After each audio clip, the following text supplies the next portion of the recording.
Dizem que os olhos são o espelho da alma, mas para mim, Rosa, uma professora de matemática aposentada, que dedicou 35 anos da vida a encontrar lógica em números e padrões, foi o vidro frio e antigo da minha penteadeira que revelou primeiro vislumbre do inferno. Eu estava no meu quarto em nossa casa na Vila Mariana, terminando de me arrumar para uma consulta de rotina com o Dr. Henrique. O silêncio daquela manhã de terça-feira era absoluto, quebrado apenas pelo som distante do trânsito de São Paulo, até que pelo reflexo do espelho vi a porta se abrir, sem um ruído. Camila, minha nora, deslizou para dentro do quarto como uma sombra, movendo-se com uma furtividade que não combinava com a mulher doce e solícita que Felipe, meu único filho, trouxera para nossas vidas há 4 anos. Ela não percebeu que eu a observava. Seus olhos azul claro, que Felipe sempre descreveu como janelas para um coração puro, estavam fixos na minha bolsa de couro marrom sobre a cama. Vi quando ela olhou para trás para o corredor vazio, com uma agitação nervosa nos dedos, certificando-se de que estava sozinha. Com movimentos rápidos, precisos e terrivelmente eficientes, ela abriu o fecho da minha bolsa, depositou algo volumoso lá dentro e fechou-o novamente em segundos. Ela saiu do quarto com a mesma leveza de um predador que acaba de plantar uma armadilha, deixando para trás um rastro de perfume caro e um vácuo de desconfiança que fez meu sangue gelar instantaneamente. Meu primeiro instinto, forjado em décadas de sala de aula, lidando com alunos indisciplinados, foi gritar, confrontar ela e exigir saber o que diabos ela estava escondendo nas minhas coisas. Mas algo na precisão mecânica do que ela fez me paralisou. Talvez tenha sido o instinto de sobrevivência ou aquela intuição de Goa que aprendeu a ler as entrelinhas da dor após a morte do meu marido Jorge. Eu permaneci imóvel, o batom cor-de-rosa suave parado a milímetros dos meus lábios. Observei minhas próprias mãos no reflexo. Elas tremiam levemente, não de medo, mas de uma compreensão súbita de que a geometria da minha família estava prestes a ser deformada para sempre. Respirei fundo, forçando meus pulmões a processarem o ar pesado, e terminei de me maquiar. Peguei a bolsa, sentindo-a estranhamente mais pesada, mas recusei-me a abri-la ali. Eu precisava agir com a frieza de uma equação complexa. Desci as escadas, chamando por ela com uma voz que soou assustadoramente normal até para os meus próprios ouvidos. Camila, querida, já estou indo para o médico, avise ao Felipe que volto em 2 horas. Antes de continuarmos, eu te peço uma coisa simples. Se esta história tocar o seu coração em algum momento, inscreva-se no canal. Aqui nenhuma dor é contada em vão. Camila apareceu na sala com aquele sorriso que eu sempre achei um pouco largo demais, um pouco perfeito demais, como se fosse uma máscara de porcelana prestes a rachar sob o sol. Tudo bem, sogra. Quer que eu te leve? Posso cancelar meu compromisso agora mesmo, ela disse. E o tom de sua voz tinha uma nota aguda, uma urgência que não condizia com uma oferta casual de carona. Olhei fundo naqueles olhos azuis e vi pela primeira vez, sem o véu da negação, uma ansiedade mal disfarçada, um brilho de algo que eu só poderia descrever como expectativa cruel. Não precisa, querida. O Uber já está chegando, menti, pois pretendia pegar um táxi na esquina como sempre fazia, mas queria observar sua reação. Vi o alívio cruzar o rosto dela, um relaxamento quase imperceptível nos ombros que confirmou minhas suspeitas. Ela queria que eu saísse de casa e queria que eu levasse aquela bolsa comigo para bem longe. Saí pela porta da frente, sentindo o peso do couro marrom contra o meu quadril, uma presença física que agora parecia queimar minha pele. No táxi a caminho do consultório do Dr. Henrique, meu cardiologista, meu pensamento era uma espiral de variáveis. O que ela poderia ter colocado ali? Drogas. Dinheiro de origem duvidosa. Algo para me incriminar e me afastar de Felipe. Minha mente de professora de matemática começou a processar os dados dos últimos 4 anos. Camila surgiu na vida do meu filho como um milagre em um momento de luto. Felipe, um engenheiro civil, acostumado a medir estruturas e calcular riscos, foi o primeiro a ser cegado. Ele havia, como uma mulher frágil órfã de pais mortos em um acidente trágico em Minas, alguém que precisava desesperadamente de um lar. Eu fiz perguntas, tentei entender as lacunas em sua história, mas Felipe sempre me acusava de ser superprotetora, de não aceitar que ele era um homem de 35 anos, capaz de escolher sua própria felicidade. Mãe, você vê problemas onde não existem. Ele dizia, enquanto Camila me trazia flores e me chamava de mãezinha. Agora sentado naquele banco de trás de couro sintético, eu percebia que as flores eram apenas camuflagem para as raízes de um mal que eu não conseguia nomear. Chegando ao consultório, o ambiente estéril e o cheiro de antisséptico costumavam me acalmar, mas naquele dia, tudo parecia ameaçador. Sentei-me na sala de espera e coloquei a bolsa no colo. Eu tentava ler uma revista de variedades, mas as palavras eram apenas borrões pretos no papel brilhante. Foi então que aconteceu. Eu senti um movimento. Não foi o balanço do meu corpo ou o ajuste da alça. Foi algo definitivamente se mexendo dentro da bolsa. Um solavanco suave rítmico vivo. Meu coração, aquele órgão enfraquecido que Dr. Henrique monitorava com tanto zelo desde que Jorge partira, começou a martelar contra as minhas costelas, como um prisioneiro tentando escapar. O pânico subiu pela minha garganta seco e amargo. O que Camila tinha feito? Com as mãos geladas e os dedos desajeitados, comecei a abrir o zíper da bolsa lentamente, preparando-me para o horror. Imaginei um rato, uma barata, talvez algum tipo de animal peçonhento que ela tivesse colocado ali para me dar um susto fatal sabendo da minha condição cardíaca. Mas o que meus olhos viram ao abrir o couro foi algo que nenhuma lógica matemática poderia prever. Dentro da minha bolsa, enrolado em um pano de prato fino e gasto, estava um bebê. Um recém-nascido minúsculo, com a pele ainda avermelhada e coberta por uma substância esbranquiçada. O cordão umbilical estava lá cortado de forma brutal e amarrado grosseiramente com um pedaço de barbante sujo. A pequena criatura se mexia com dificuldade, os olhos fechados e a respiração audível, um som sibilante de quem lutava por cada centímetro de oxigênio. Eu gritei. Não foi um grito de dor, foi um som primitivo de choque que rasgou o silêncio da sala de espera.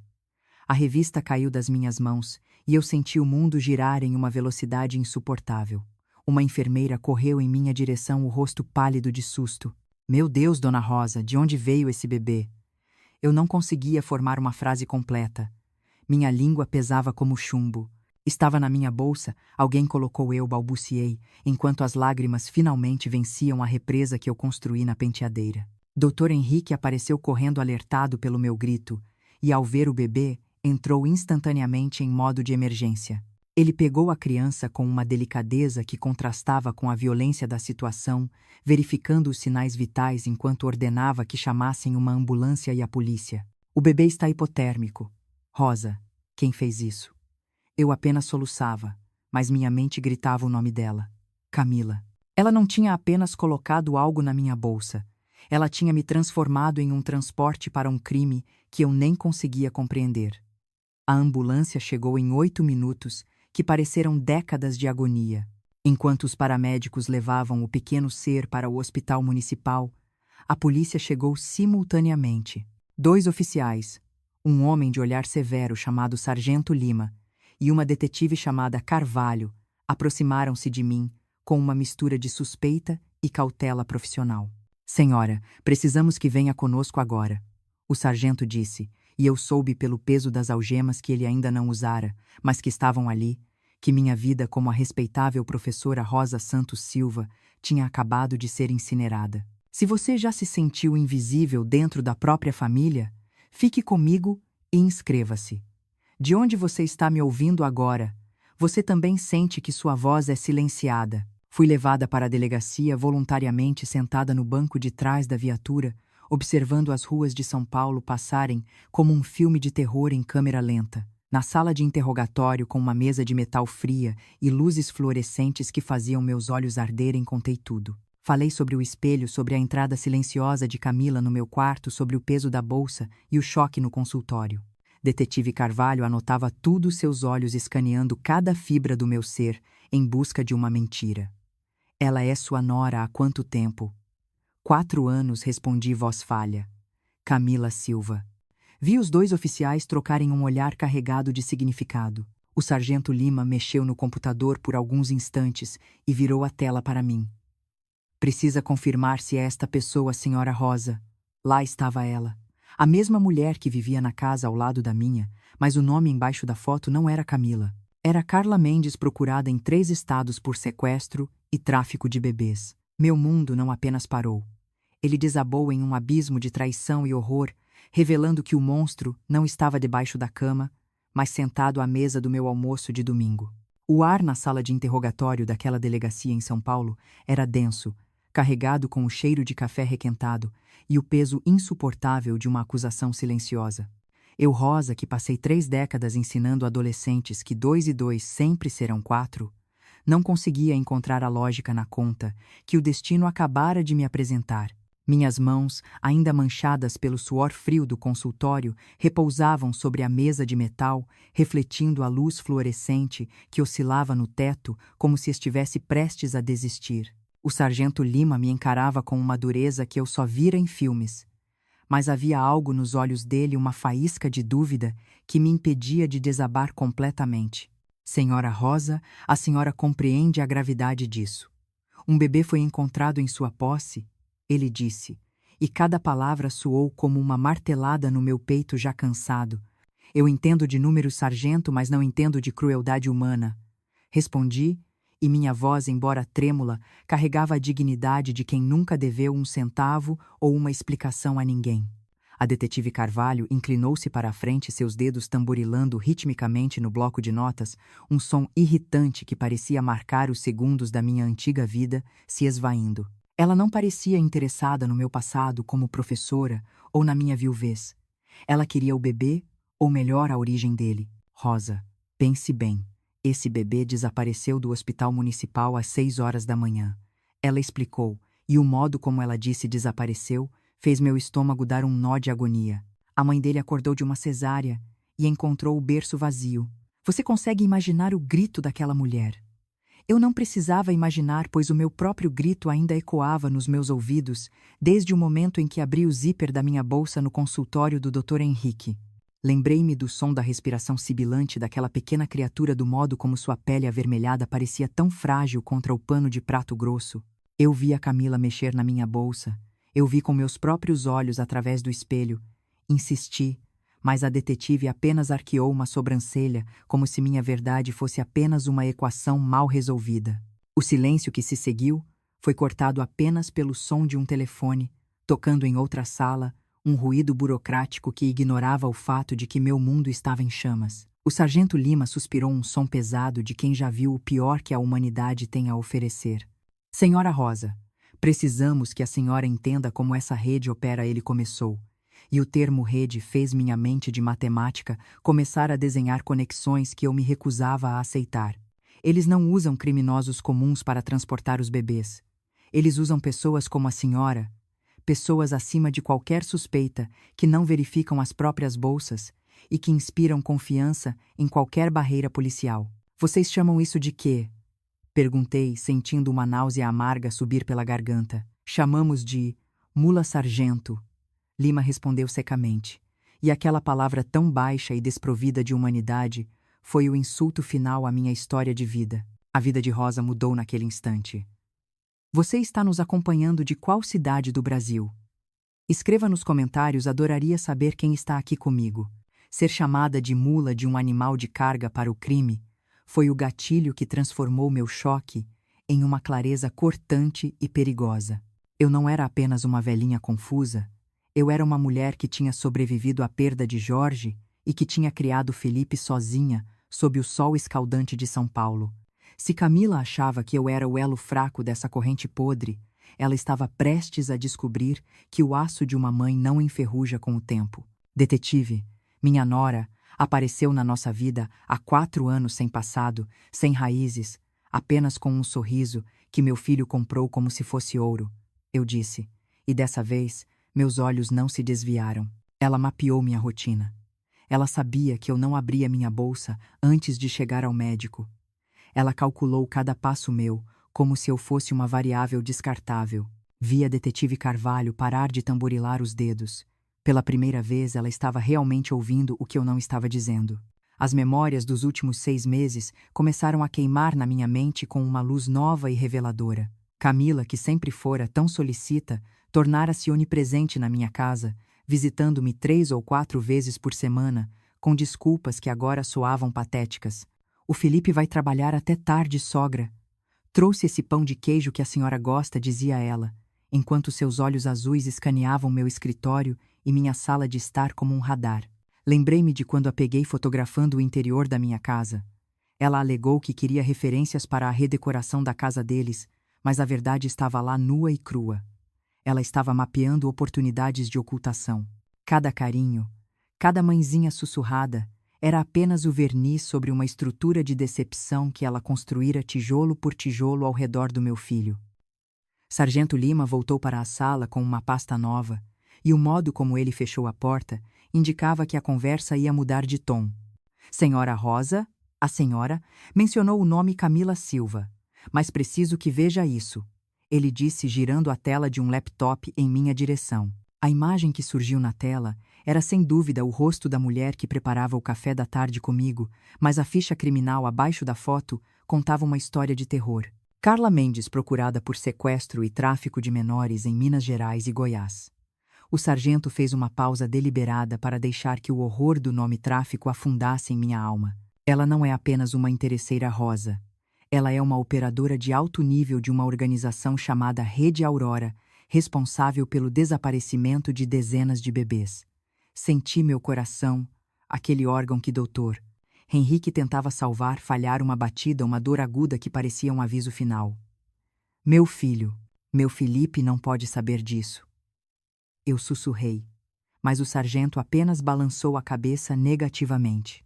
A compreensão de que meu filho estava dormindo ao lado de um monstro por 4 anos foi mais dolorosa do que qualquer cirurgia que eu pudesse enfrentar. Felipe, meu menino, que se tornou um engenheiro tão orgulhoso de sua lógica e precisão, fora enganado pela mais básica das manipulações emocionais. Carla ou Camila usara o desejo dele por uma família para criar uma cobertura perfeita, um marido respeitável, uma sogra de boa reputação e uma casa que servia de entreposto para o horror. Rosa, há algo mais, a detetive. Carvalho disse, sua voz agora quase gentil. Encontramos registros de que Carla estava pesquisando sobre suas condições cardíacas e sobre os medicamentos que a senhora toma. Ela não estava apenas usando a senhora como transporte. Ela estava esperando que o choque de ser pega com um bebê roubado causasse um evento fatal. Ela queria o seguro de vida, ou talvez apenas eliminar a única testemunha que poderia notar as frestas em sua máscara. A raiva que senti naquele momento foi algo que eu nunca soubera que possuía uma energia fria que substituiu o medo e a confusão. Aquela mulher tinha tentado transformar meu último suspiro em uma confissão de crime que eu não cometi. Ela planejou minha morte como se fosse uma conta de subtração simples, retirando-me da vida de Felipe para ficar com o que restava do nosso patrimônio. Olhei para os 2 oficiais e soube que a professora Rosa tinha uma última aula para dar. O que vocês precisam que eu faça? Perguntei e minha voz agora era o som do metal contra o gelo. Precisamos que a senhora a mantenha na casa. O sargento respondeu. Ligue para ela agora, diga que a consulta atrasou, mas que a senhora está voltando e precisa que ela espere para conversarem sobre a cirurgia que o médico recomendou. Use a mentira dela contra ela. Peguei o telefone com as mãos agora firmes, pois a geometria da justiça, embora lenta, é implacável. Sentada naquela cadeira desconfortável da delegacia, observei a tela do computador, onde o sargento Lima mantinha a foto de Carla Mendes. O rosto era o mesmo que eu via todos os dias, mas o brilho nos olhos naquela imagem de arquivo não tinha a doçura ensaiada de Camila Silva. Era um olhar de pedra desprovido de qualquer rastro de alma. Eu, que passei a vida inteira acreditando na exatidão da matemática, descobri que a variável mais perigosa de uma equação é aquela que se disfarça de solução. Camila, ou melhor, Carla, entrou em nossa casa como o bálsamo para as feridas que a morte de Jorge deixou, mas agora eu entendia que ela era, na verdade, o sal que corroía os alicerces da minha família. Cada café da tarde, cada abraço recebido e cada mãezinha sussurrada em meu ouvido não passavam de ruído, uma estática calculada para me manter cega diante do monstro que dormia sob o meu teto. Senti uma pontada aguda no peito e levei a mão ao coração, lembrando-me das recomendações do Dr. Henrique. O sargento Lima notou meu movimento e serviu-me um copo de água, mas a água parecia amarga, como se o veneno de Carla tivesse contaminado até o suprimento da cidade. Senhora Rosa, a senhora precisa saber que não foi a primeira. Ele disse suavemente, e aquela frase foi a primeira camada de uma dor que eu não sabia se conseguiria suportar. Carla Mendes operava com um padrão geográfico e emocional. Em Belo Horizonte, 5 anos atrás, ela destruiu uma família exatamente como a nossa. Casou-se com um arquiteto solitário, conquistou a sogra, uma professora primária, e a usou para transportar um bebê roubado. Aquela mulher rosa não teve a sua sorte. Ela morreu de infarto durante o julgamento, acreditando que o monstro era sua própria consciência, quando o monstro estava, na verdade, servindo o chá no café da manhã. Fechei os olhos e as memórias dos últimos 4 anos começaram a desfilar como um filme de terror em que eu era a protagonista ignorante. Lembrei-me do dia em que Felipe a trouxe para casa. Ele estava radiante com aquele sorriso de menino que ele só dava quando sentia que tinha encontrado um tesouro. Mãe, ela é órfã, não tem ninguém no mundo. Ele me disse com os olhos marejados de uma compaixão que Carla devorou sem mastigar. Eu, movida pela mesma piedade tola, abri os braços e as portas da minha casa. Convidei a serpente para o meu jardim e ainda ofereci o fruto mais doce. Olhando para trás, os sinais estavam lá escondidos nas dobras da perfeição, porque ela nunca recebia chamadas de parentes. Porque não havia fotos de sua infância, além de algumas imagens genéricas que ela dizia serem as únicas que restaram de um incêndio. Eu aceitei as explicações, porque a felicidade de Felipe era o meu único objetivo, e Carla sabia disso. Ela usou o amor de uma mãe como o escudo perfeito para seus crimes hediondos. A detetive Carvalho voltou para a sala com um caderno de capa florida que eu reconheci imediatamente. Era o diário que Camila mantinha na mesa de cabeceira. Eu sempre respeitei a privacidade dela, achando que eram apenas reflexões de uma mulher sensível. Mas a detetive abriu em uma página marcada e começou a ler. O texto não falava de amor ou de sonhos. Alvo identificado: Felipe Santos Silva. Perfil ideal: solitário, classe média, mãe viúva com histórico cardíaco, fase de integração avançada. A velha é desconfiada, mas a carência por uma filha a torna vulnerável. Vou intensificar o tratamento de mãezinha. Ouvir aquelas palavras na voz fria da detetive foi como ser despida em público. Eu não era uma sogra amada. Eu era um alvo, uma variável a ser manipulada até que a minha utilidade chegasse ao fim. Carla não me via como um ser humano, mas como uma engrenagem em sua máquina de tráfico humano e morte.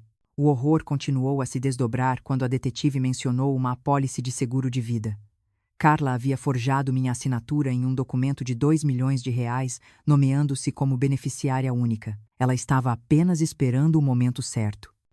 O plano não era apenas me usar como mula. O plano era que o estresse de ser presa com um bebê roubado causasse o colapso final do meu coração. Ela queria que eu morresse em uma cela fria, humilhada e acusada de um crime que eu jamais cometeria, enquanto ela e Felipe sofriam a perda apenas para ela coletar o dinheiro e desaparecer no próximo estado com uma nova identidade e um novo filho de outra pessoa. Como alguém pode ser tão cruel? Sussurrei para o nada.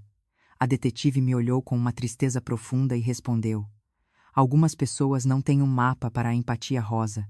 Elas apenas veem o mundo como um tabuleiro onde todos os outros são peças descartáveis. Felipe. O nome do meu filho martelava na minha cabeça com o peso de uma sentença. Como eu contaria a ele que a mulher que ele amava, a mulher com quem ele planejava ter seus próprios filhos, era uma traficante de bebês que planejou a morte da própria sogra Felipe?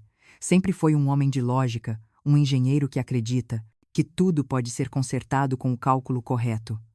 Mas não há cálculo que explique a traição absoluta. Carla estudou as fraquezas dele com a mesma precisão que estudou o meu coração.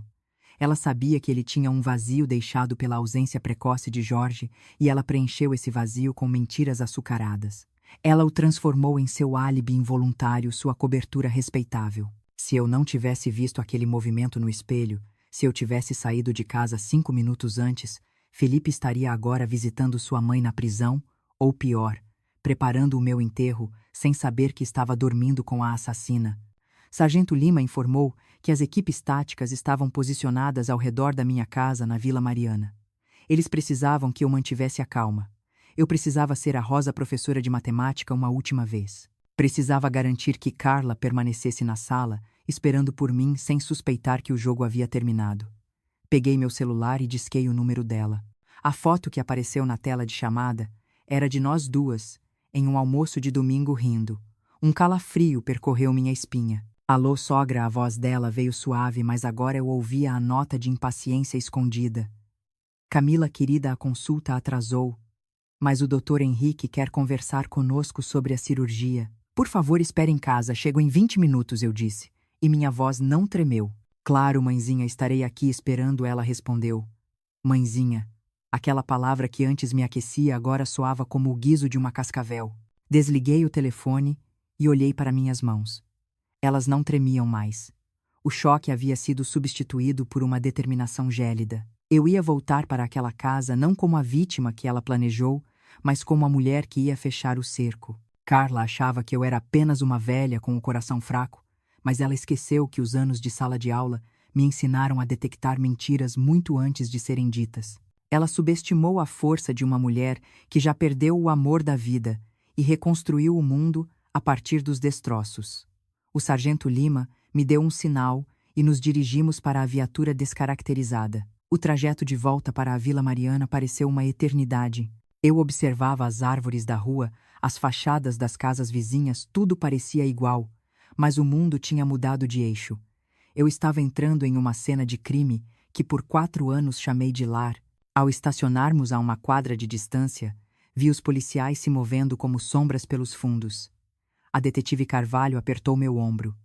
Fique no carro rosa.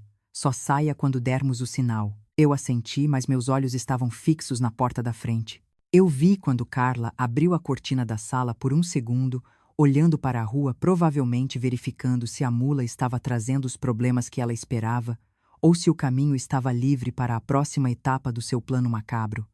Eu senti uma náusea violenta ao pensar que o bebê, aquela pequena vida inocente, havia sido apenas um acessório na sua peça teatral. Mas a peça estava no último ato. Eu respirei fundo, recitando mentalmente as fórmulas de geometria que tanto amava, buscando na ordem dos números a força para enfrentar o caos da maldade. A contagem regressiva havia começado, e Carla Mendes não tinha ideia de que a matemática da justiça estava prestes a zerar sua conta de mentiras. O cheiro de alfazema que eu sempre usei para perfumar as cortinas da sala parecia naquele momento o odor insuportável de algo que apodreceu em silêncio. Minha casa na Vila Mariana, o refúgio onde criei meu filho e onde guardava cada lembrança preciosa de Jorge, não era mais um lar. Sob as luzes fortes das lanternas da perícia, as paredes que antes me abraçavam agora pareciam me vigiar, cúmplices de uma traição que eu ainda tentava digerir. Eu observava a detetive Carvalho e sua equipe desmontarem a sala de estar com uma precisão que me causava calafrios. Eu era uma professora de matemática, sempre acreditei que tudo no universo seguia uma ordem lógica, mas ali entre móveis arrastados e poeira suspensa, a única lógica era a da maldade pura. Como eu pude ser tão cega? Como permiti que uma estranha reescrevesse a história da minha família com tinta invisível e intenções letais? Cada porta-retrato que eu via sendo manuseado pelos policiais parecia zombar da minha ingenuidade, como se as fotos de Camila sorrindo ao nosso lado fossem janelas para um abismo que eu me recusei a enxergar. A detetive se aproximou de uma estante antiga, o móvel que Jorge havia restaurado pouco antes de morrer. Com um toque firme, ela moveu um painel falso atrás dos livros de poesia que eu tanto amava. O som da madeira rangendo soou como um osso se quebrando. De lá, ela retirou um caderno de capa escura, um objeto que eu nunca tinha visto antes. Não era o diário florido que ficava sobre a mesa de cabeceira de Camila. Era algo escondido, algo protegido. Rosa, vem aqui, a detetive chamou, e o modo como ela disse meu nome tinha uma nota de aviso, como se estivesse prestes a me entregar uma arma carregada. Abrimos o caderno juntas. A caligrafia era impecável, a mesma letra que Camila usava para escrever bilhetes de carinho na minha geladeira. Mas o conteúdo era um tratado de crueldade que fez meu estômago revirar violentamente. A primeira página tinha uma data de 4 anos atrás, apenas alguns meses antes de Camila e Felipe se casarem. O título dizia apenas Inventário do Alvo. Ler o nome do meu filho Felipe sob aquele título foi como sentir uma lâmina gelada encostada na garganta. Felipe é a cobertura perfeita. Engenheiro respeitável, desesperado por afeto devido à perda do pai. Sua estupidez emocional é a minha maior ferramenta. Ele acredita em cada lágrima que eu ensaio, em cada história sobre meus pais mortos. Ele é o passaporte para a estabilidade que a Rede Aurora exige para operações de longo prazo na capital. Eu tive que me apoiar no encosto de uma cadeira para não cair. Camila não amava meu filho. Ela o via como um objeto de infraestrutura, uma peça de engenharia social para esconder sua rede de tráfico humano sob o verniz de uma família burguesa paulistana. Minha mente de professora começou a processar os dados com uma frieza súbita. Eu não estava apenas lendo um diário. Eu estava lendo o projeto de demolição da minha própria vida. Nas páginas seguintes, as anotações tornavam-se mais específicas e arrepiantes. Havia um mapeamento detalhado da minha saúde. Rosa, a velha professora, é o elo fraco e a oportunidade de ouro.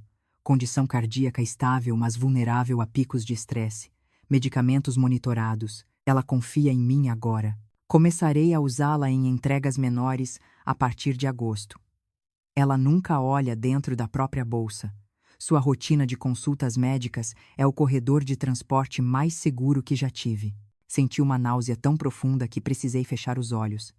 Ela já vinha me usando. As idas ao mercado, as visitas à farmácia, as vezes em que ela insistia em arrumar minhas coisas. Eu tinha sido uma transportadora de horrores sem saber, uma mula inconsciente servindo a uma rede de tráfico de bebês. Mas a revelação que realmente me tirou o ar estava escondida no final do caderno sob um envelope grampeado. Era uma cópia de uma apólice de seguro de vida em meu nome no valor de R$ 2 milhões. A beneficiária exclusiva, Camila Silva. Havia também uma nota escrita a lápis na margem. O evento final deve ocorrer até dezembro de 2024. O estresse de uma acusação criminal será o gatilho perfeito para o colapso cardíaco. Morte natural sob custódia. Investigação encerrada por óbito da suspeita. Coleta do prêmio e mudança para a próxima célula. Ela planejou meu assassinato indireto com a precisão de um algoritmo. Eu seria presa com um bebê roubado. Meu coração falharia sob a pressão da humilhação e da injustiça. E ela sairia de cena como a nora enlutada e milionária. A crueldade de Camila não era impulsiva. Era uma equação de lucro onde minha vida valia exatamente R$ 2 milhões e nenhuma gota de remorso. Detetive, olhe isso, eu disse, apontando para uma lista de nomes e valores em outra página. Eram datas de nascimento, características físicas e preços. Muitos preços. Bebê 114, pele clara, olhos castanhos 150 mil. Bebê 115, características premium 250 mil. Entrega garantida via Mula R rosa. Eu. O bebê que estava na minha bolsa naquela manhã não era o primeiro, mas seria o último. A detetive Carvalho apertou o rádio em seu ombro, ordenando que os agentes acelerassem a perícia no escritório. Ela não é apenas uma traficante rosa. Ela é uma contadora do crime. O que temos aqui é o mapa de uma organização que opera em níveis que a senhora nem imagina. Senti uma dor aguda no peito, um lembrete físico de que o plano de Camila quase funcionou. Meu coração, aquele órgão que ela queria que parasse, batia agora com uma fúria renovada. Eu não ia morrer para satisfazer a contabilidade dela. Felipe entrou na sala naquele momento escoltado por um oficial. Ele parecia ter envelhecido 10 anos em algumas horas. Seus olhos, antes cheios de uma admiração cega por Camila, agora estavam vidrados de horror ao ver os policiais retirando o diário de trás da estante. Mãe, o que é tudo isso? Me diz que é um erro, ele implorou, e o som da sua voz me quebrou por dentro. Peguei o diário e, mesmo sabendo que o destruiria, li para ele o trecho onde ela o chamava de idiota emocional. Vi o momento exato em que o espírito do meu filho se partiu. Ele caiu de joelhos no chão da sala que Camila redecorou com o dinheiro de suas vítimas. Eu dei tudo a ela, mãe, minha vida, minha casa, meu coração, e ela estava apenas calculando o preço da sua morte. Ele soluçava as mãos, cobrindo o rosto em uma vergonha que não deveria ser dele, mas de quem o enganou. O sargento Lima entrou na sala, o rosto fechado como um muro de concreto. Senhora Rosa, encontramos algo mais no computador dela. Ela estava monitorando suas câmeras de segurança interna através de um aplicativo oculto. Ela via cada passo seu, cada vez que a senhora tomava seu remédio, cada vez que chorava sentindo falta do Jorge. Ela conhecia sua dor melhor do que ninguém e usou isso para saber exatamente onde golpear. Senti um calafrio percorrer minha espinha ao perceber que nunca estive sozinha naquela casa. A privacidade que eu tanto prezava era apenas uma ilusão para que o monstro pudesse observar sua presa. Camila não apenas invadiu minha casa, ela sequestrou minha paz e transformou minha vulnerabilidade em uma ferramenta de lucro. Mas ela cometeu o erro fundamental de toda mente arrogante. Ela achou que os números eram superiores à coragem de uma mãe. A detetive fechou o caderno com um estalo definitivo. Rosa, o bebê que encontramos na sua bolsa já foi identificado. Ele foi levado de uma mãe jovem na Zona Leste, uma mulher que nem teve a chance de segurar o filho após o parto. Carla ia vendê-lo para um casal no Texas por R$300 mil. A transferência de hoje era o golpe final antes dela desaparecer com o Felipe para o próximo estado. O plano estava nos seus estágios finais. Se a senhora não tivesse olhado naquele espelho hoje de manhã, ela não terminou a frase, mas o silêncio que se seguiu disse tudo. Eu estaria morta, e o meu filho estaria vivendo com a mulher que me matou, criando crianças roubadas sob o teto da nossa família desonrada. Olhei para Felipe e vi nele o reflexo da minha própria determinação. Nós não éramos mais as vítimas dessa equação. Éramos agora os sobreviventes que iriam fechar o cerco. O diário do mal estava em nossas mãos, e ele seria o prego final no caixão da liberdade de Carla Mendes. O sol da tarde de São Paulo batia na fachada da minha casa na Vila Mariana, criando sombras longas que pareciam garras tentando alcançar a calçada. Eu estava sentada no banco de trás da viatura descaracterizada, observando a rua onde vivi os melhores e os piores anos da minha vida. O sargento Lima e a detetive Carvalho conferiam os rádios em volumes quase inaudíveis. A orientação era clara, eu deveria entrar a agir como se estivesse debilitada e garantir que Carla não saísse da sala. Meu coração, aquele motor cansado que ela tanto queria desligar, batia com uma força que eu não sentia há décadas. Eu não era mais a professora que distribuía notas. Eu era a mulher que ia apagar a lousa de uma mentira de 4 anos. Saí do carro com as pernas pesadas, fingindo uma fragilidade que a detetive Carvalho me ajudou a encenar, segurando meu braço como se eu fosse um cristal prestes a quebrar. Cada passo no caminho de pedras do meu jardim parecia um século de agonia silenciosa. Ao abrir a porta de madeira maciça, o som da dobradiça ecoou como um lamento. O cheiro de café fresco invadiu minhas narinas, o mesmo cheiro que Camila sempre preparava para me receber. Sogra. É a senhora. A voz dela veio da cozinha doce e cristalina, mas agora eu percebia a nota metálica de cálculo por trás da melodia. Ela apareceu no corredor usando um avental que eu mesma lhe dera, sorrindo com aquela perfeição que agora me causava náuseas. O doutor, Henrique te deixou muito cansada, mãezinha. Venha, sente-se. Eu fiz aquele bolo de fubá que a senhora adora, ela disse aproximando-se para me abraçar. Senti o contato da sua pele contra a minha, e um calafrio de repulsa percorreu minha espinha. Aquele abraço não era de uma filha. Era o enlaço de uma jiboia, medindo o tamanho da sua próxima refeição.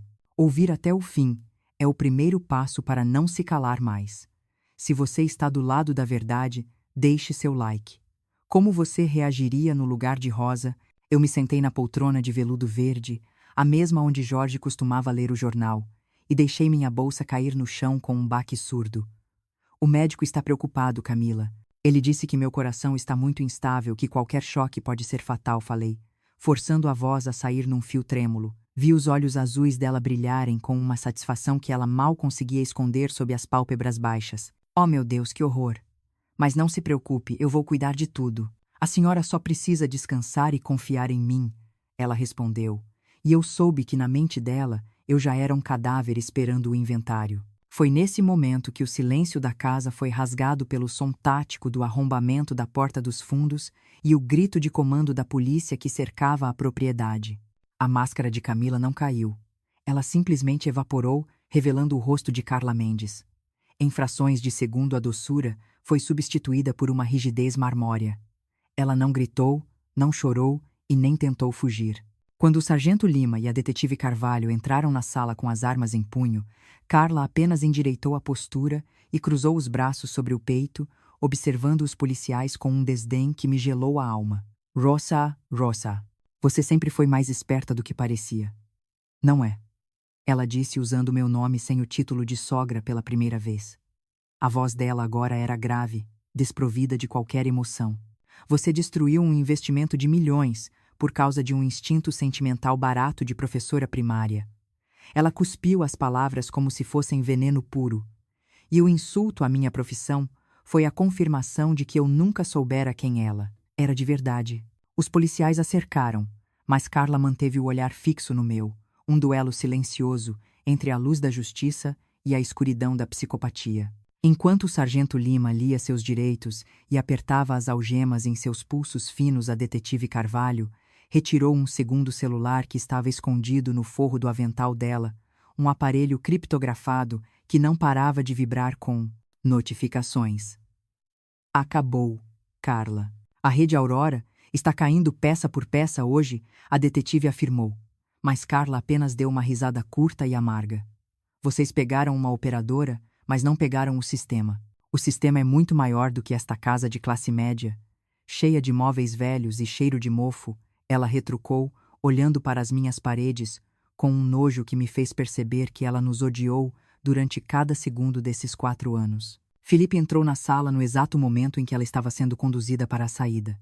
Ele parecia um homem que acabara de sobreviver a uma explosão, com o rosto pálido e os olhos vermelhos de uma dor que não encontra palavras. Ele parou diante da esposa buscando algum traço da mulher que ele amara, mas o que encontrou foi o gelo absoluto. Camila. Porque ele perguntou, e o som da sua voz quebrou o que restava do meu coração. Carla parou, olhou para ele de cima a baixo com uma indiferença brutal e respondeu. Porque você era fácil, Felipe. Você era um tédio necessário para a minha segurança. Seu amor era uma variável previsível que eu usei até não precisar mais. Não se sinta especial. Você foi apenas um álibi de 4 anos. A crueldade daquelas palavras fez Felipe recuar como se tivesse sido atingido por um soco físico. Eu me levantei, ignorando a dor no peito, e caminhei até meu filho, envolvendo-o com o único amor que restava naquela sala, o amor de uma mãe que nunca mentiu. Carla foi levada pela detetive caminhando de cabeça erguida, sem olhar para trás, nem uma única vez. Ela não era uma vítima de circunstâncias. Ela era uma arquiteta do caos que tinha orgulho da sua obra de destruição. Enquanto as viaturas se afastavam com as sirenes desligadas, deixando apenas o som do choro silencioso de Felipe, eu olhei para a geometria da minha sala de estar e percebi que a conta finalmente tinha sido fechada. Mas o resto da divisão seria amargo e longo. Entramos em um processo de limpeza que parecia não ter fim.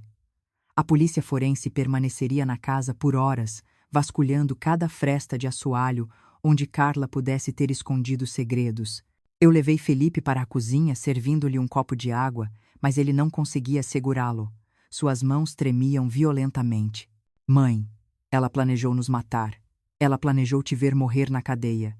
Ele sussurrou, e eu não pude mentir para ele. Sim, meu filho. Ela via pessoas como números e a nossa vida como um saldo que ela queria sacar. Mas ela cometeu o erro de subestimar uma mãe que sabe que na vida, o que não é verdadeiro, não se sustenta. Respondi tentando ser o pilar que ele precisava, mesmo sentindo que eu mesma estava prestes a desabar. A detetive Carvalho voltou para nos dar uma informação que mudaria o rumo de tudo. Rosa, encontramos um registro de GPS no carro que ela usava. Ela não estava apenas entregando bebês. Ela tinha uma conta em um paraíso fiscal com quase 7 milhões de reais. Carla Mendes é o que chamamos de operadora premium. O bebê que estava na sua bolsa hoje seria apenas a última transação antes dela fugir para o exterior. E o mais chocante, ela já tinha reservado uma passagem só de ida para a Suíça para daqui a 3 dias. Ela ia te deixar com a culpa e o Felipe com o luto desaparecendo para sempre. O choque daquela revelação fez a sala girar.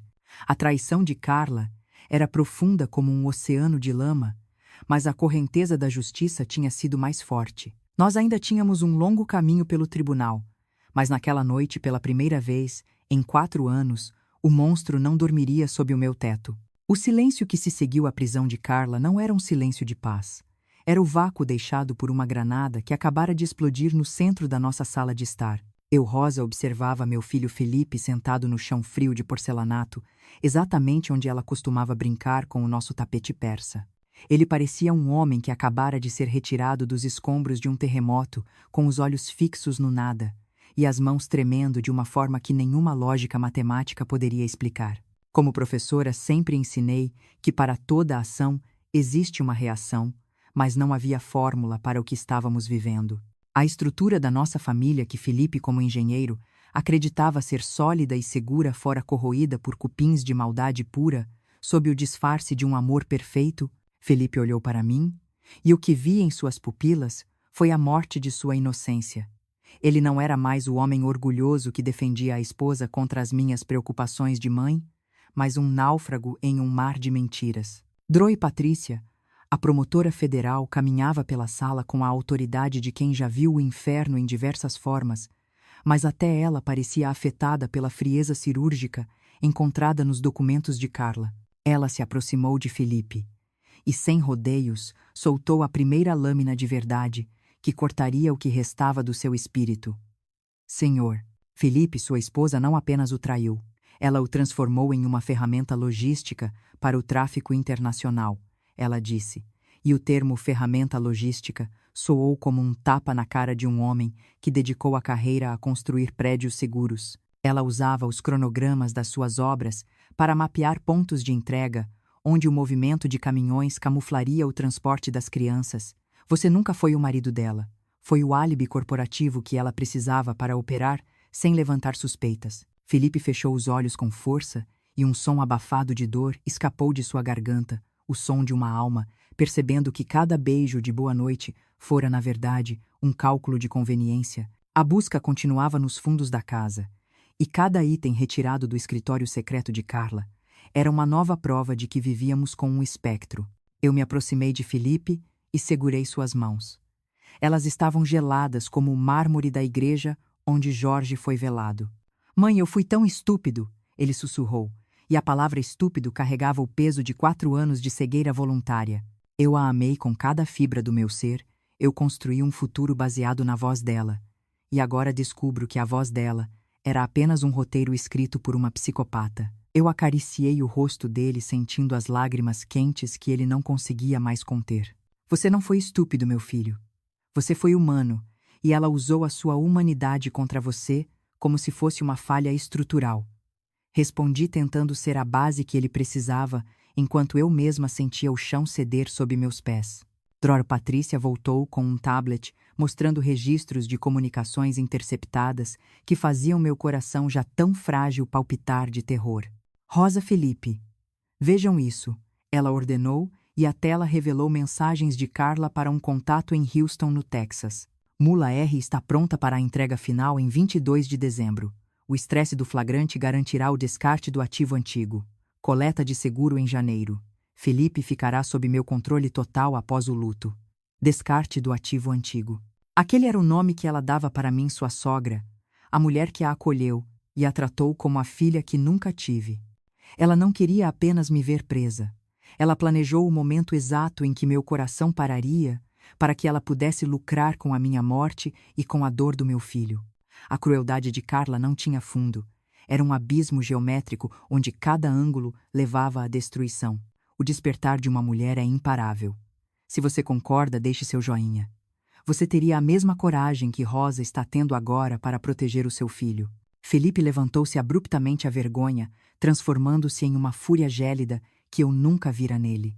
Ele caminhou até o escritório de Carla, agora revirado pela perícia, e começou a olhar para os diplomas e certificados que ela exibia na parede. Tudo mentira, ele disse, arrancando um quadro e quebrando o vidro contra a quina da mesa. Ela nunca se formou em nada. Ela nunca teve os pais que descreveu. Ela é um fantasma que roubou o nome de uma morta para nos assombrar. A detetive Carvalho entrou na sala e confirmou a suspeita com um aceno sombrio. Sim, o nome Camila Silva pertence a uma jovem que faleceu em um abrigo de menores há 15 anos. Carla assumiu a identidade dela e construiu uma vida inteira sobre um túmulo. Cada detalhe da intimidade de vocês foi planejado por uma mente com QI de 143, que vê as outras pessoas como meros processadores de dados. A escala do que estávamos enfrentando era internacional, um monstro de muitas cabeças, chamado Rede Aurora. E Carla era apenas uma das mãos que alimentava essa besta com vidas inocentes. Dró. Patrícia explicou que, ao desmantelar o computador de Carla, encontraram o rastro de 50 bebês traficados apenas nos últimos 2 anos sob a supervisão dela. 50 mães que choravam no escuro enquanto Carla sorria para nós nos almoços de domingo, comendo o bolo de fubá que eu preparava com tanto carinho. Senti uma náusea violenta, a sensação de que minhas próprias mãos estavam sujas por terem servido a mulher que causava tanta dor. Rosa, não se culpe a promotora, disse detectando meu sofrimento. Ela é uma predadora de alto nível. Ela estudou sua bondade e a usou como camuflagem, mas agora o jogo mudou porque encontramos o único erro dela. O erro de Carla tinha um nome e uma idade: Isabela, 8 anos. A analista de inteligência criminal Dra. Ana apresentou-nos a foto da menina que Carla tivera e entregara para a adoção fechada há anos. Aquela era a única variável que Carla não conseguira anular da sua equação interna. Isabela era o seu ponto cego, a única pessoa no mundo que ela parecia amar de uma forma distorcida e possessiva. Precisamos que vocês nos ajudem a usar isso, doutora. Patrícia sugeriu, e o plano de usar uma criança como isca fez Felipe recuar. Nós vamos envolver uma menina de 8 anos nisso. Ele perguntou horrorizado. Não vamos envolvê-la no crime, mas vamos usar o medo de Carla de perder o segredo sobre a filha para fazê-la entregar os líderes da Rede Aurora, os homens que realmente lucram com o sangue dessas crianças. Passamos a noite em claro entre depoimentos, revisões de arquivos e o cheiro persistente de crime que agora impregnava as cortinas da Vila Mariana. Eu observava Felipe tentar reconstruir sua própria mente, descartando cada memória falsa de Carla e tentando encontrar algo que fosse real nos últimos 4 anos. Ele pegou o álbum de casamento e começou a rasgar as fotos uma por uma, o som do papel se partindo. Era o único ruído em uma casa que agora parecia uma tumba. Mãe, eu prometo que vou fazer. Lá pagar, ele disse, e sua voz não tinha mais o tom de um engenheiro calculista, mas de um guerreiro que acabara de encontrar sua espada. Eu segurei o braço dele, sentindo o músculo tenso sob o tecido da camisa. Vamos fazê-la pagar com a verdade, meu filho, porque a verdade é a única coisa que pessoas como ela não conseguem manipular. A preparação para o confronto final na prisão estava começando, e eu sabia que precisaria de toda a minha força cardíaca para não falhar naquele momento. Estávamos prestes a entrar na toca da serpente armada, com a única coisa que ela temia, a perda da única vida que ela tentara salvar do seu próprio veneno. Olhei para a geometria da minha sala, para as sombras que o sol da manhã começava a dissipar, e percebi que a matemática da vida é muito mais complexa que a dos livros. Às vezes, para encontrar o resultado correto, é preciso passar pelo zero absoluto da dor. Felipe e eu estávamos prontos para a fase final. A Rede Aurora ia cair, e nós seríamos as testemunhas do desmoronamento de um império construído sobre berços vazios e corações traídos. O corredor que levava à sala de interrogatório da penitenciária feminina de segurança máxima parecia um túnel onde o tempo e a esperança eram sistematicamente drenados. Eu, Rosa, caminhava ao lado de Felipe, ouvindo o eco metálico dos nossos passos contra o concreto frio. O cheiro de desinfetante industrial e metal oxidado impregnava o ar, um contraste brutal com o aroma de alfazema que um dia definiu o nosso lar. Felipe estava pálido, com os ombros curvados, sob o peso de uma verdade que nenhum engenheiro seria capaz de sustentar. Ao entrarmos na sala, lá estava ela. Carla Mendes, a mulher que por 4 anos chamamos de Camila, estava sentada com uma postura tão reta e desafiadora que parecia estar em um trono, não em uma cadeira de prisão. O uniforme laranja não conseguia apagar a inteligência predatória em seus olhos azul claro, que agora brilhavam com uma fúria gélida ao nos ver. Sentamos diante dela, separados apenas por uma mesa de metal aparafusada ao chão. Carla soltou uma risada curta, um som seco que cortou o silêncio como uma lâmina. Olha só, o comitê de boas-vindas da Vila Mariana resolveu aparecer, ela disse. E o deboche em sua voz foi como um soco no estômago de Felipe. O que foi? Meu querido marido veio me perguntar se eu deixei a janta pronta, antes de ser levada por seus novos amigos da polícia. Ela cuspiu as palavras com um desprezo que fez Felipe recuar. Você não passa de um fantoche, Felipe. Um homem tão previsível e tedioso que cada eu te amo que você sussurrava, me dava vontade de bocejar, ela concluiu. E o insulto à masculinidade e ao amor sincero do meu filho foi a primeira descarga de veneno daquela tarde. Felipe abriu a boca para falar, mas eu apertei sua mão por baixo da mesa. Eu, a professora de matemática que sempre buscou a perfeição nas formas, olhava agora para a deformidade moral absoluta. Guarde seu veneno para quem ainda acredita na sua performance. Carla, eu disse. minha voz saindo com uma autoridade que a fez silenciar por um instante. Eu vim aqui porque encontrei algo que você esqueceu de apagar da sua contabilidade macabra. Eu li o seu diário secreto e vi a cópia da apólice de seguro de 2 milhões de reais que você fez em meu nome.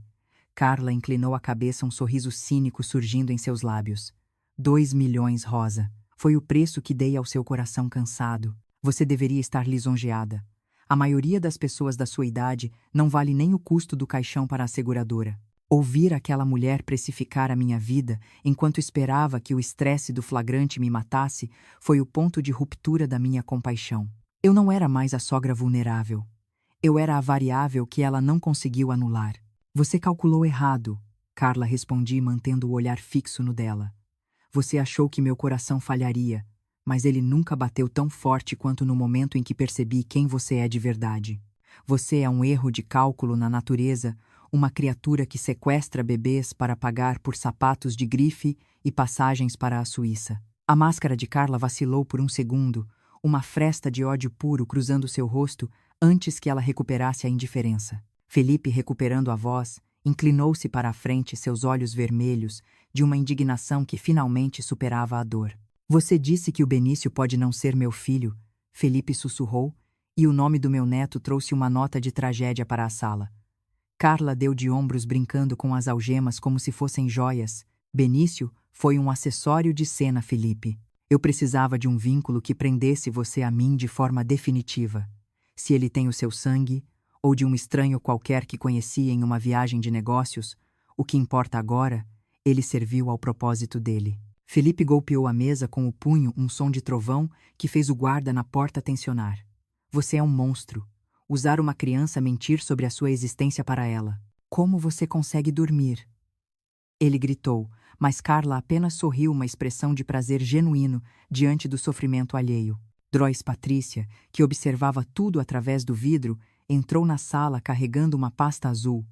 Ela não trazia documentos sobre o tráfico de bebês, mas sim o registro do passado que Carla tentou enterrar em Goiânia. Carla Aparecida Mendes, vamos falar sobre 1999, a promotora disse, e pela primeira vez viu sangue fugir do rosto da prisioneira. A polícia de Goiás reabriu o caso da morte de Adriana Mendes, sua mãe biológica, a overdose que todos pensaram ser acidental. Carla tentou desviar o olhar, mas o sargento Lima, que entrara logo atrás, forçou-a a encarar a promotora. Nós encontramos o depoimento da assistente social da época, Carla. Você tinha 7 anos quando disse que ajudou a mamãe a dormir, colocando dezenas de comprimidos na boca dela enquanto ela chorava. O silêncio que se seguiu foi tão denso que eu podia ouvir a respiração ofegante de Felipe. A revelação de que nossa nora era uma assassina desde a infância, que matara a própria mãe para deixar de ser esquecida, foi um horror que ultrapassava qualquer lógica matemática. Carla fechou os olhos com força e suas mãos algemadas começaram a tremer levemente. Ela era um estorvo. Carla sussurrou, a voz agora rouca e desprovida de sua cadência habitual. Ela me amava sim, mas o amor dela era sujo, cheio de agulhas e desculpas. Eu apenas resolvi o problema. Eu era útil, ela não. Ouvir aquela confissão fria de um matricídio cometido por uma criança foi o momento mais aterrorizante da minha vida. Drori Patrícia aproveitou a fresta na armadura emocional de Carla e jogou o trunfo final sobre a mesa, a fotografia de Isabela. E quanto a ela? Carla, sua filha de 8 anos, que vive em uma família adotiva amorosa, acreditando que a mãe biológica foi uma santa que a salvou. Carla soltou um som que parecia um gemido de animal ferido. Ela tentou alcançar a foto, mas as algemas a impediram. Não envolvam ela nisso. Ela não sabe de nada. Ela é a única coisa limpa que eu já toquei.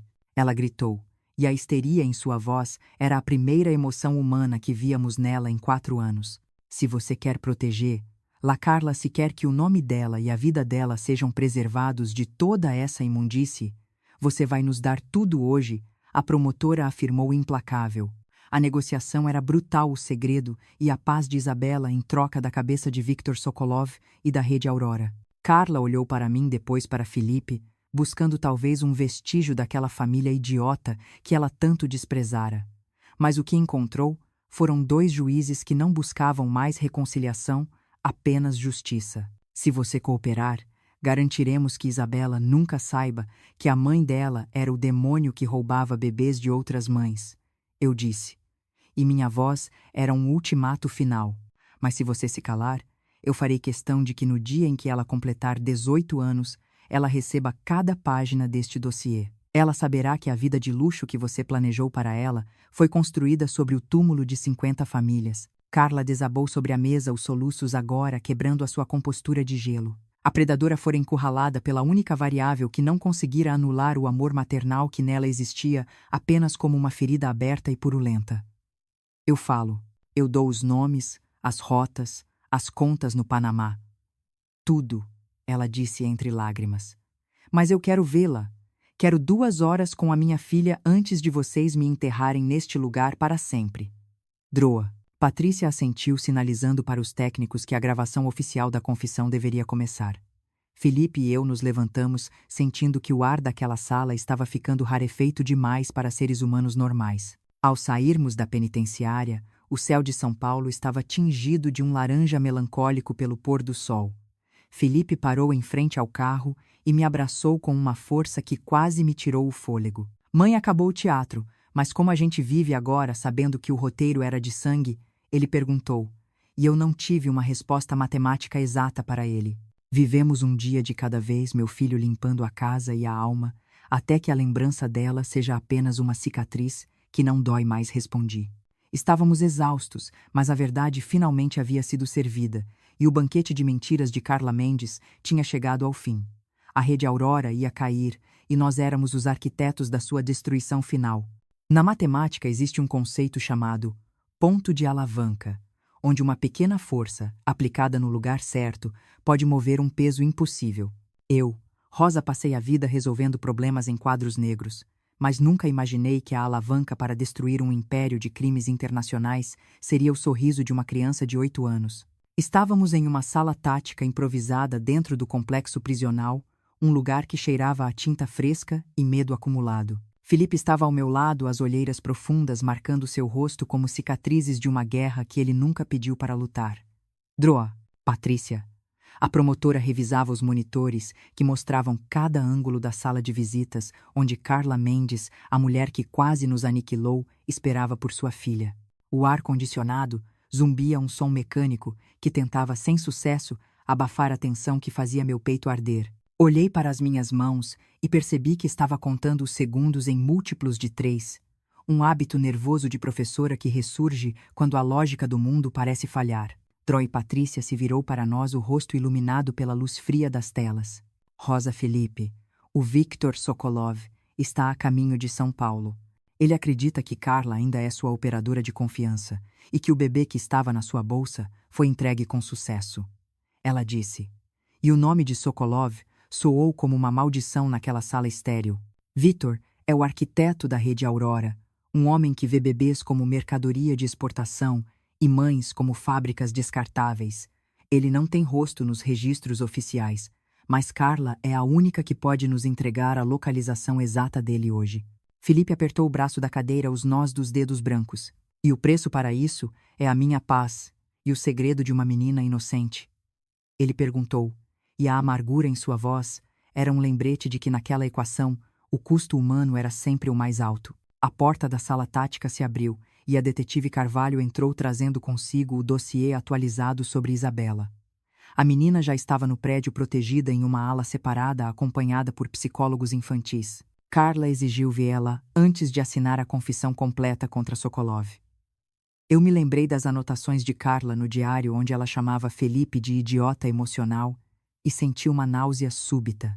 Aquela mulher que planejou minha morte cardíaca para coletar um seguro agora usava a própria filha como moeda de troca para um último momento de humanidade fingida. Ou seria real? Na psicologia dos monstros, as frestas de luz são as mais perigosas. Carla Mendes não era uma mãe. Ela era uma proprietária que queria um último olhar sobre sua única posse que o veneno não conseguiu tocar. O desfecho está próximo. Fique comigo até o final para entender tudo. Quero saber, você concorda com as atitudes de Rosa ou acha que Felipe tem razão em hesitar?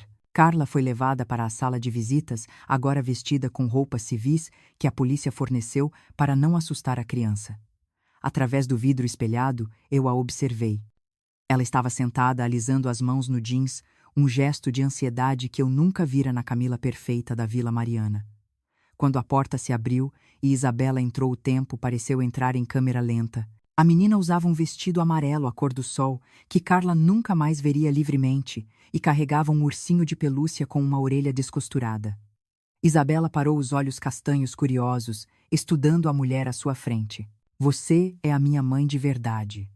A voz da criança pequena e cristalina quebrou o silêncio da nossa sala de observação.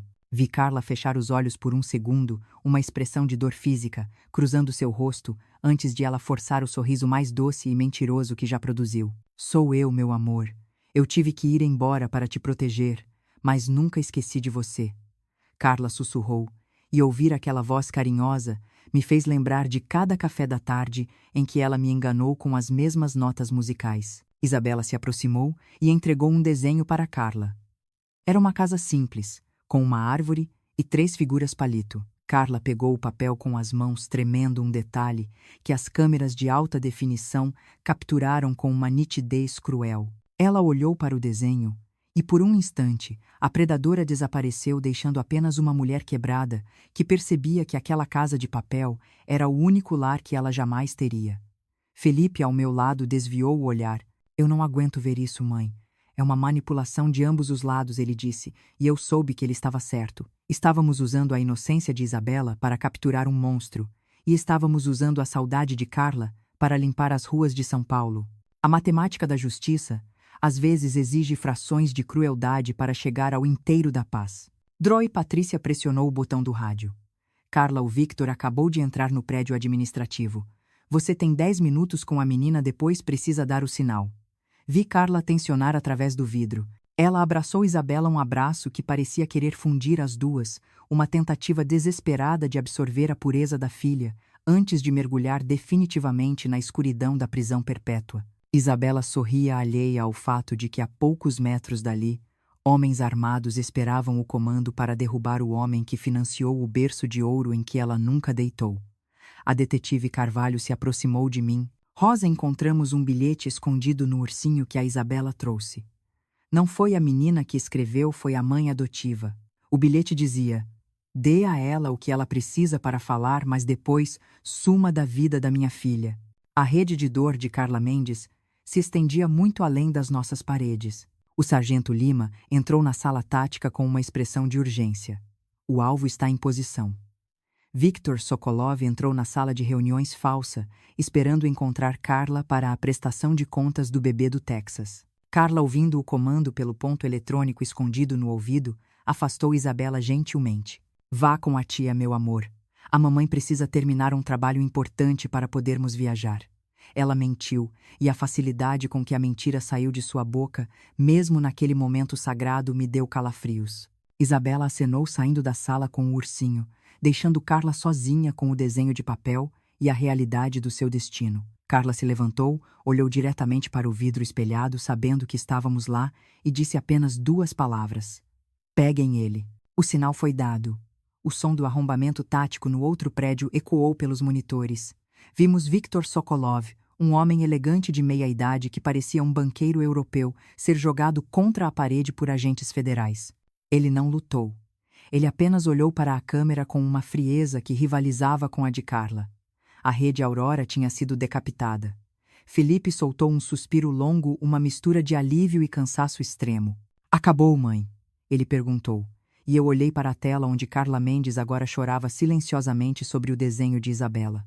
Acabou a caçada, meu filho, mas a reconstrução dos nossos destroços está apenas começando, respondi. Eu sentia meu coração bater em um ritmo pesado, um lembrete de que eu ainda estava viva, apesar de todos os cálculos de Carla para me eliminar. Saímos do complexo prisional sob uma chuva fina que começava a lavar as ruas de cinza de São Paulo. Isabela já tinha sido levada de volta para sua família, protegida por uma barreira de silêncio legal que Carla finalmente aceitara construir. Victor Sokolov estava em uma cela de isolamento e a lista de nomes que Carla forneceu estava gerando prisões em 3 continentes. Eu olhei para Felipe e vi que ele segurava o desenho que Isabela deixara cair no corredor. Ele o dobrava com cuidado, como se fosse a única prova de que algo bom ainda existia no mundo. A professora Rosa Santos Silva tinha terminado sua lição mais difícil. A matemática da vida não aceita erros de caráter e, no final, a conta sempre chega cobrando juros de alma. Estávamos indo para casa, para Vila Mariana, para um lugar que precisava ser purificado antes de voltarmos a chamá-lo de lar. O ar dentro do Fórum Criminal de São Paulo parecia ter sido substituído por uma estática pesada e invisível, uma pressão que fazia meus ouvidos zumbirem enquanto eu caminhava pelos corredores de mármore frio. Eu, Rosa, uma mulher que sempre encontrou conforto na exatidão dos números, estava prestes a entrar em um ambiente onde a única métrica era a dor e a única variável era a justiça. O calor de janeiro lá fora era implacável, mas dentro daquele prédio, o gelo da traição parecia emanar das paredes. Felipe estava ao meu lado segurando meu braço com uma firmeza que beirava o desespero. Ele não era mais o engenheiro confiante que projetava arranha-céus. Ele parecia um homem cujos próprios alicerces haviam sido implodidos. Olhei para o perfil do meu filho e vi o rastro de 4 anos de manipulação gravado em suas olheiras profundas. Estávamos ali para encerrar o capítulo de Carla Mendes, a mulher que por tanto tempo chamamos de Camila. Mas eu sabia que o veredito de um juiz era apenas o começo da nossa própria reconstrução. Ao entrarmos na sala do tribunal, o impacto visual foi como um soco físico. O banco das testemunhas parecia um cadafalso sob a luz fluorescente. Carla foi trazida por 2 guardas, vestida com o uniforme laranja, que agora era sua única identidade. Ela não tinha mais o perfume caro ou as roupas de grife que Felipe pagou com tanto esforço. Ela exalava apenas a frieza de uma cela solitária. Quando seus olhos azul claro encontraram os meus, não vi arrependimento, vi apenas o cálculo vazio de uma predadora que foi capturada. Ela sorriu para Felipe um sorriso mínimo e cruel que dizia: "Eu ainda sou dona do seu trauma." Meu filho estremeceu, e eu senti uma onda de ódio tão pura que meu coração, aquele órgão que ela queria ver parado por estresse, começou a bater com uma cadência de guerra. Carla Mendes achou que eu era o ativo descartável, mas hoje ela descobriria que a velha professora ainda tinha o poder de reprovar sua alma. O Dr. Fernando Marcondes, o juiz responsável pelo caso, começou a leitura das 53 acusações: tráfico de menores, sequestro, falsidade ideológica, conspiração criminal e tentativa de homicídio contra Rosa Santos Silva. Cada palavra lida era uma nota em uma sinfonia de horrores que Carla regeu sob o nosso teto. O silêncio na sala era absoluto, quebrado apenas pelo som mecânico da datilografia oficial e pela respiração ofegante de Felipe ao meu lado. Quando o promotor exibiu a apólice de seguro de R$2 milhões que Carla forjou em meu nome, a galeria soltou um murmúrio de choque. Ela planejou me matar com o próprio peso da minha honra, calculando que eu morreria de desgosto ao ser acusada de um crime que ela cometeu. Carla olhou para a tela onde a apólice era projetada e deu de ombros como se estivesse revisando um balancete trimestral de uma empresa qualquer. Para ela, minha vida era apenas uma margem de lucro que não se concretizou. Rosa Santos Silva, ao púlpito, o juiz ordenou. Levantei-me com pernas que pareciam feitas de chumbo, mas a mente estava límpida. Olhei diretamente para Carla, ignorando os advogados de defesa que tentavam me intimidar com olhares cínicos. Durante 4 anos comecei minha voz ecoando com uma clareza matemática. Você estudou cada fresta do meu coração para saber onde colocar o seu veneno. Você me chamou de mãezinha enquanto costurava o meu caixão financeiro e moral. Você usou a fragilidade do meu filho para esconder bebês roubados na nossa despensa. Mas você cometeu um erro de aritmética fundamental. Você esqueceu que o amor de uma mãe não pode ser reduzido a um saldo bancário. Vi a máscara de Carla vacilar. O ceticismo em seu rosto deu lugar a uma irritação latente. Ela detestava ser confrontada com a verdade que não podia manipular. A defesa tentou me interromper, alegando que eu era uma testemunha emocionalmente comprometida, mas o juiz o silenciou com um gesto seco. Continuei agora olhando para o júri. Esta mulher não é apenas uma criminosa. Ela é um vácuo de humanidade. Ela pesquisou interações medicamentosas letais para o meu coração enquanto me servia chá de camomila à noite. Ela planejou me ver presa humilhada diante dos meus vizinhos e colegas de 30 anos apenas para coletar o prêmio de um seguro sobre o meu cadáver. Rosa, você sempre foi dramática. Carla sibilou da cadeira do réu, interrompendo o silêncio do tribunal com um desdém que congelou o ar. O guarda a forçou a sentar-se, mas o insulto à minha sanidade foi a prova final da sua arrogância psicopática. Ela ainda achava que podia nos diminuir. Felipe foi o próximo a testemunhar. Ele caminhou até o banco com uma dignidade que me fez chorar em silêncio. Ele falou sobre o amor que deu sobre a casa que construiu e sobre como Carla transformou cada memória feliz em uma ferramenta de extorsão emocional. Eu acreditei nela, porque eu queria ser um homem bom, Felipe disse, sua voz quebrando pela primeira vez. E ela usou essa vontade como uma fraqueza. Ela me chamou de idiota emocional em seu diário, e talvez eu tenha sido. Mas eu prefiro ser o idiota que ama do que o gênio que rouba berços. Carla revirou os olhos, uma demonstração de tédio absoluto diante do sofrimento do homem que ela chamou de marido por 4 anos.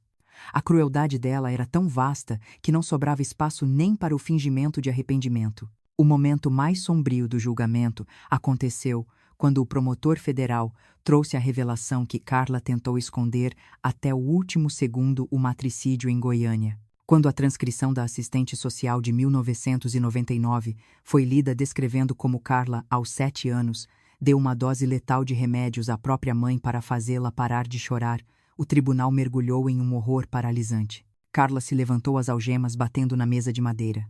Ela não tinha mais nada a perder. Eu ajudei ela a dormir. Ela gritou, a voz distorcida por uma fúria primitiva. Ela era fraca, igual a vocês. Eu limpei o caminho para a minha própria vida. O juiz bateu o martelo repetidamente até que o silêncio fosse restaurado, mas a confissão daquela criança assassina, que agora habitava o corpo de uma mulher de 30 e 2 anos, ficou suspensa no ar como uma névoa tóxica. Drora. Patrícia, a promotora, fez suas considerações finais com uma precisão cirúrgica. Ela não pediu apenas uma sentença. Ela pediu a remoção de Carla Mendes da sociedade. Esta mulher é uma predadora serial de famílias, ela afirmou.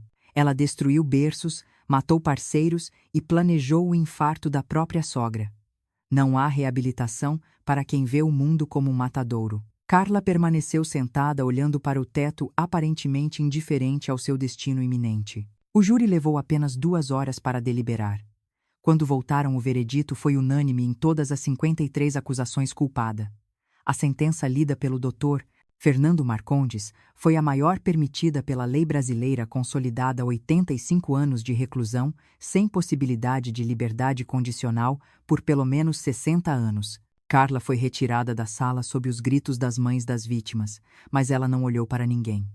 Sua última ação foi lançar um olhar gélido para Felipe, um olhar que ainda tentava cravar uma garra de dúvida em sua mente. Ao sair do fórum, o sol de São Paulo finalmente parecia menos agressivo. Felipe me abraçou no estacionamento e, pela primeira vez em meses, o choro dele não era de dor, mas de purificação. Mãe, o sistema a enterrou, mas a gente ainda está aqui, ele sussurrou. Eu segurei o rosto dele, sentindo a força que ele começava a recuperar. Sim, meu filho, e a nossa matemática agora é de soma, não de subtração. Carla Mendes agora era apenas um número em um registro prisional, enquanto nós éramos os donos da nossa própria história novamente. Estávamos indo para casa, não para a Vila Mariana que ela contaminou, mas para um novo começo que o veneno dela nunca conseguiria alcançar. 1 ano se passou desde a noite em que o mundo, tal como eu o conhecia, foi implodido por uma bolsa de couro e um par de olhos azuis gélidos que eu costumava chamar de família.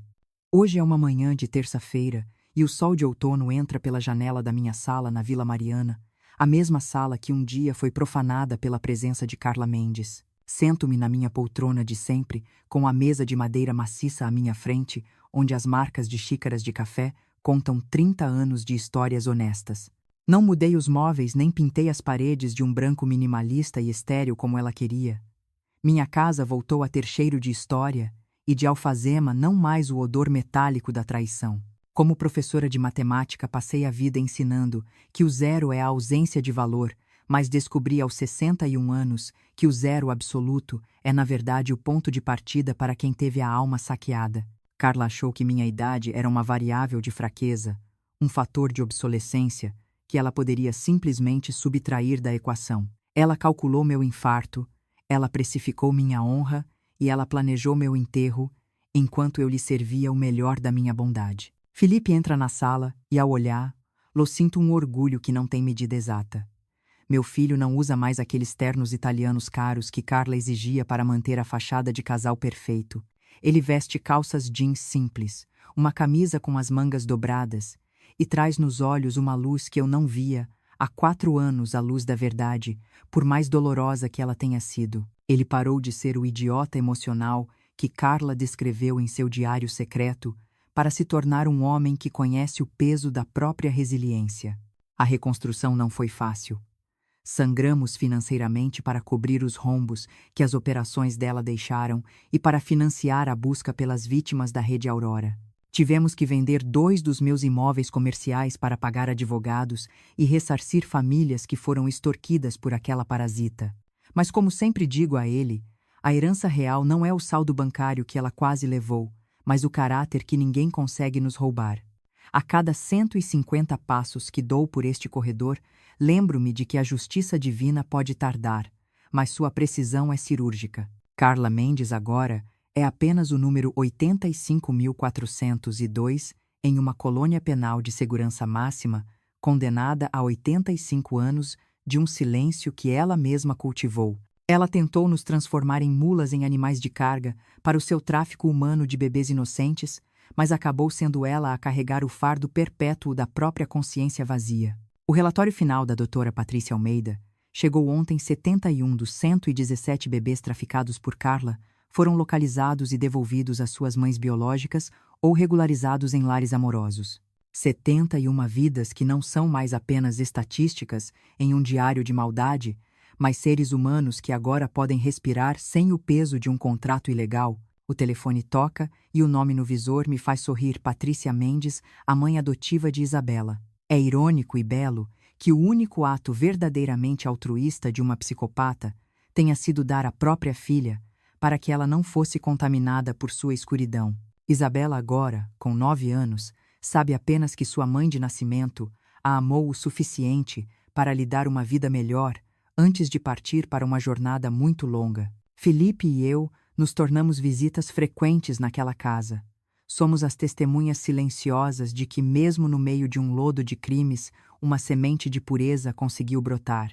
Ver Isabela nadar ou mostrar seus desenhos de escola é a nossa vingança final contra a Rede Aurora. Não é uma vingança de ódio, mas de cura. Carla queria que morrêssemos de estresse, mas nós escolhemos viver de propósito. Justiça ou perdão? O que você escolheria? Obrigada por caminhar comigo através desta tempestade. Não esqueça de deixar seu like e compartilhar com uma amiga que precisa lembrar que a força de uma mulher é inquebrável. Muitas noites ainda acordo com o som sibilante da respiração daquele bebê recém-nascido, que encontrei na minha bolsa, um som que me persegue como um lembrete de que a vida é um milagre frágil, mas hoje esse som foi substituído pelas vozes de mulheres que chegam à minha casa para o Projeto Fênix. Usei o que restou do seguro de Jorge e das minhas economias para criar esse grupo de apoio a viúvas e mães solo que foram vítimas de estelionato emocional e exploração financeira. Eu não dou apenas o peixe. Eu as ensino a calcular os riscos, a ler as entrelinhas de contratos e a nunca mais serem invisíveis nas mãos de predadores disfarçados de príncipes ou noras perfeitas. Ensino a elas que a matemática da dignidade nunca permite que você se diminua para caber no ego de quem não te merece. Felipe me conta que conheceu alguém em sua terapia de grupo, uma mulher que também teve os alicerces da vida abalados pela manipulação. Ele está indo devagar, tijolo por tijolo, aprendendo que confiar novamente não é uma fraqueza, mas um ato de coragem suprema. Eu o encorajo a cada passo.